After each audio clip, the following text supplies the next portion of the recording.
انا عشت مع المغاربه في تركيا. انا عشت مع المغاربه، والمغاربه زي الفلسطينيه خشنين وقدامهم حامي على القضيه العربيه. ماشي، ما تعملش برامج على الدول العربيه وترمي علمها على الارض بالمره. ايش بيعني لك العلم المغربي؟ انت شفت مغربي؟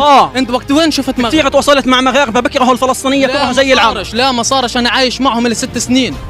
ال6 سنين عايش مع المغاربه واصحابي وهيك احنا وياهم. ايش عملوا معك مواقف مشرفه؟ محترمه. ايش عملوا معك مواقف؟ كل شيء، ناس محترمه. روح قول له شغلني بشغلك، روح قول له وين اصحابك، بدك موقف، في معك مشكله على السريع بيجيب لك مليون واحد.